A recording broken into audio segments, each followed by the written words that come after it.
bem-vindos à nossa aula 11 de PowerPoint. Estamos chegando no final do curso, estamos já na reta final e hoje eu vim falar com vocês sobre uma coisa um pouco mais prática. Então, eu estou até sem a nossa apresentação de slides aqui, porque eu vim falar sobre boas práticas de mercado, sobre coisas que são importantes no dia a dia e na hora de trabalhar com os materiais mesmo.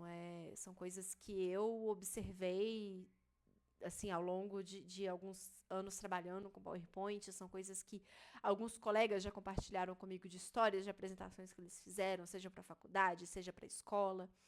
Então, eu vim trazer essas dicas para vocês porque eu acho que isso é muito importante. Eu acho que mais do que apenas saber o que o PowerPoint tem para te oferecer e quais são as funcionalidades que ele consegue abarcar, é saber como usar elas e o que é bem aceito e o que não é, né? Então, trouxe de volta aqui a nossa apresentação para eu falar um pouco sobre os elementos.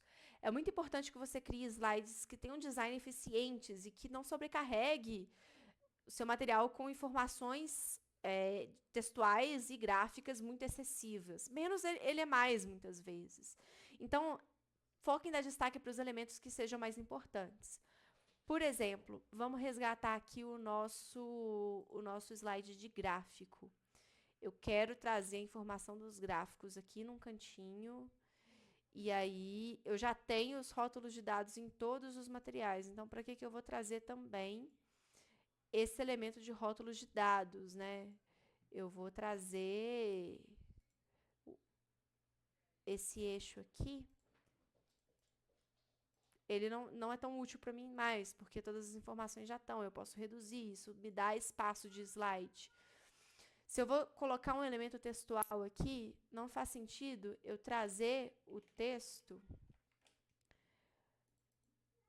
em cores muito chamativas e que fogem da minha apresentação como um todo, igual esse azul muito claro, apesar de que a gente está trabalhando com layout pronto. Eu posso também tomar cuidado para não usar fontes muito diferentes ou então muito fora da lógica que eu estou trabalhando. Se eu estou trabalhando com fontes em Arial, eu preciso ter que todo o material, ou pelo menos boa parte dele, em fontes da mesma lógica, ou em fontes que sejam da mesma família, né, de fontes, por assim dizer. Isso vai ajudar a manter uma coesão textual dentro de todo o seu texto e vai trazer uma sensação de profissionalismo um pouco maior ao seu material. Uma coisa que é importante é tentar evitar criar distorções em imagens e gráficos. Então, por exemplo, se eu estou usando esse gráfico aqui e eu quero que ele seja replicado num outro slide, eu colar ele, por exemplo, como imagem, se eu alterar o tamanho, ele vai ficar super distorcido. Eu vou ter dificuldade de ler a legenda, eu vou ter dificuldade de ler os elementos gráficos. Então, é ideal que você sempre mantenha os elementos nativos da maneira que eles estão e que você evite criar essas distorções dentro dos materiais, porque isso vai empobrecer muito a sua qualidade da sua apresentação. Uma outra coisa importante são os elementos 3D. A gente falou deles, eles são elementos úteis, eles são elementos interessantes, mas se eles não são estritamente necessários para o seu material, evite de usar esses modelos e evite de copiar elementos que sejam de fontes externas da internet, que você não vai ter uma linha de raciocínio, ela não vai estar condizente com o restante da apresentação. Por exemplo, eu tenho todo um material clean aqui, que ele tem fundos de tela que são claros, seja dentro das sessões ou seja dentro das próprias imagens mesmo. E aí eu vou ter um slide que ele tem um fundo mais escuro, que ele tem um elemento 3D, sendo que nada dentro da minha apresentação está trabalhando com elementos 3D.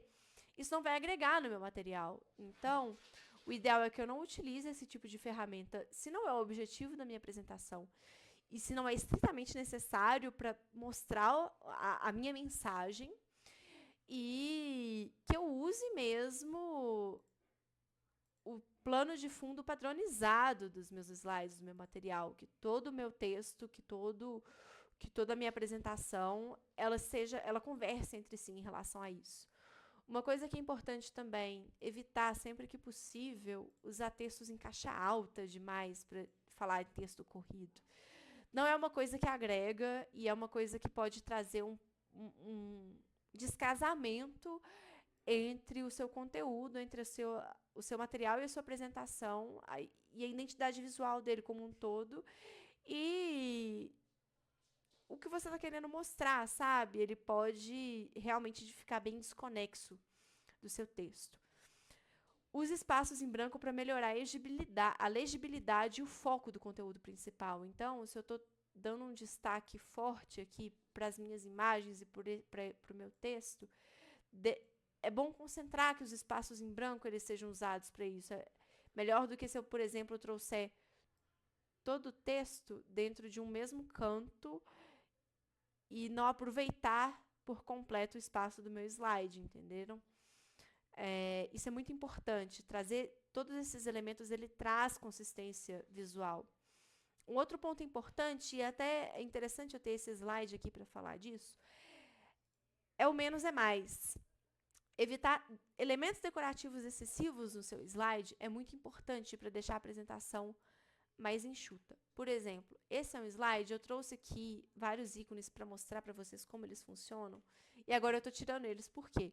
Porque é um slide que o conteúdo dele não precisa de mais um elemento decorativo, ele já tem as imagens como elemento decorativo. Então, se eu estou usando imagens, eu não tenho que usar ícones ao mesmo tempo, porque senão pode ser que fique muito poluído. Então, é melhor eu manter só o texto mesmo. Ou então, se eu estou trazendo um texto já, eu posso trazer ícones, ao invés de trazer mais uma imagem no slide, que vai ocupar muito mais espaço. Então, eu ganho, por exemplo, todo o espaço de texto maior se eu tirar as imagens aqui e colocar uma lista de texto com os ícones aqui, por exemplo. É importante pensar nisso. É importante manter as mesmas fontes do início ao fim do material também. Então, se eu estou trabalhando com o Arial no outro slide, aqui eu precisaria trabalhar com o Arial também, para manter a consistência de fontes ao longo de todo o meu texto. A paleta de cores que a gente falou lá no inicinho, ela é muito importante também. É importante a gente trabalhar com a paleta de cores da nossa apresentação, do início ao fim, com a mesma lógica. Então, se eu trouxer um slide azul e rosa aqui, eu preciso que todo o material ele tenha a mesma paleta. Eu não posso só alterar uma das cores em um dos slides e ela não conversar com a identidade visual. Uma dica importante que eu dou em relação a isso é usar a paleta de cores de fato que a sua empresa ou que o ambiente acadêmico remete e realmente buscar manter uma estrutura que conversa com essa paleta da logomarca ou do padrão da empresa. Caso você esteja fazendo uma apresentação para um cliente, uma coisa que é interessante também é buscar o padrão de cores daquele cliente e manter a sua apresentação com aquele mesmo padrão de cores. Vai trazer uma surpresa positiva para o cliente. E se você está trabalhando com materiais que não são de um ambiente corporativo, por exemplo, eu estou trabalhando com material para uma apresentação acadêmica, faz sentido criar paletas de cores através de ferramentas online, como a do Adobe, por exemplo, que vai te permitir criar uma paleta de cores que ela conversa entre si, que tem elementos complementares, que tem elementos adjacentes, e pensar em cores que remetam à mensagem que você quer passar. Tem estudos de cores na internet que você pode pesquisar, que eles vão falar se uma cor transmite credibilidade, ou ela transmite mais luxo, ou então ela transmite mais tranquilidade. E aí você usar aquilo ali de acordo com a estratégia que você quer falar no seu material. Um outro ponto muito importante é pensar sempre na hierarquia das informações. É muito bom você começar sempre destacando a informação mais importante que você precisa apresentar no texto. E então, você pula para títulos e subtítulos que vão ser mais claros e depois vai trazendo as informações menos importantes. Então, você usa as fontes maiores, os destaques maiores, para as informações que são mais importantes na sua apresentação, né? É, uma coisa que muitas pessoas, mais ainda na área de finanças, elas usam, é normalmente inverter um pouco a ordem de título e subtítulo. Então, o que, que a gente faz? Ao invés de colocar o título como desempenho trimestral, você colocaria um subtítulo configurado para desempenho trimestral. Vamos alterar essa corzinha aqui. Alinhado aqui ao nosso título. E aí o título em si, ele serve para esses casos, né, como o portador da mensagem principal do seu slide. Então, por exemplo, ao longo dos 3 anos analisados, por exemplo, observou-se um crescimento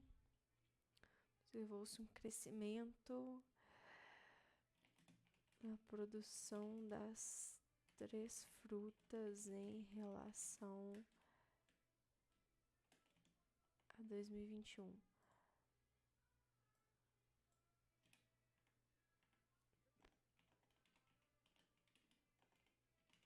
Para 2023.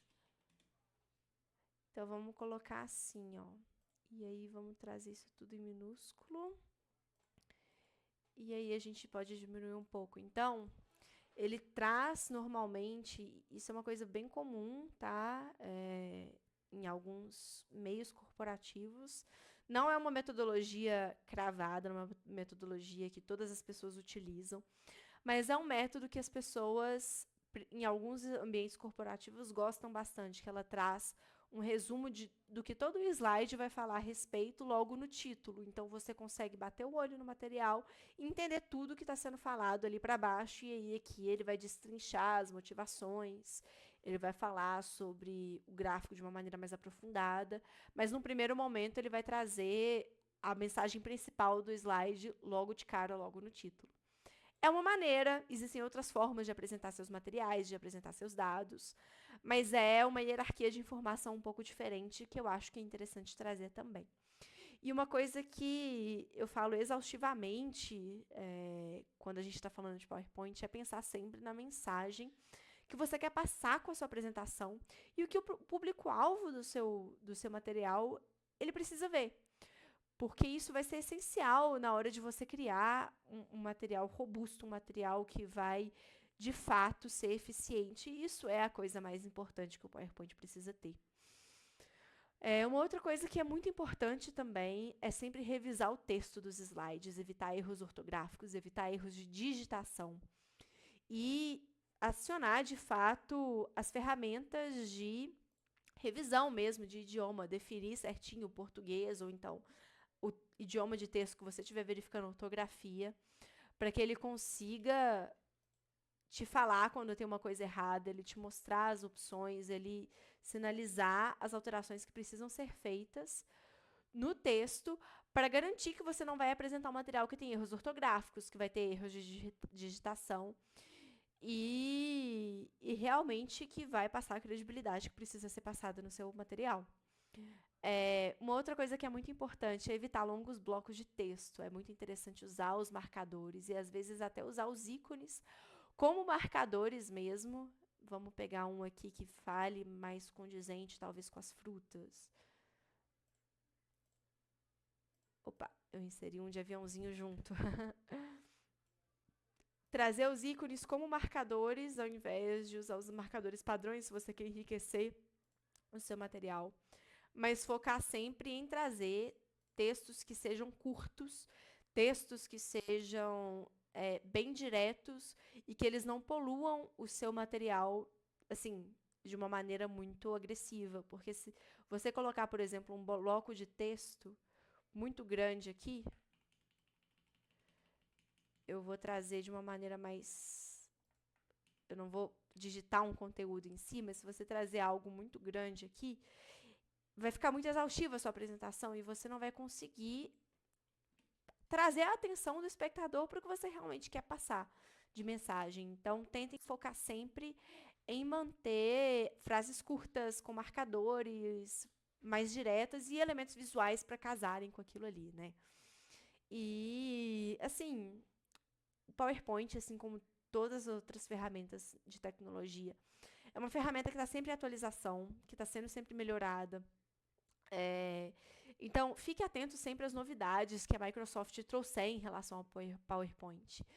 É, dentro das empresas, empresas maiores, quando a gente está falando desse uso, elas têm é, identidades visuais muito claras e eles vão ter apresentações de PowerPoint estabelecidas. Procure saber se onde você trabalha tem modelos já preparados para os seus materiais, ou então procure na faculdade se tem algum padrão que é utilizado pelos professores, que é utilizado pela instituição de uma maneira geral, para poder sempre adaptar, né, para sempre utilizar. E procure na web, caso você não tenha, caso o seu uso seja pessoal e você queira utilizar bibliotecas que sejam mais robustas. Procure na internet plataformas de design que você confie e adapte as suas apresentações dentro dela. E tente também sempre se aprofundar na construção de slides excepcionais.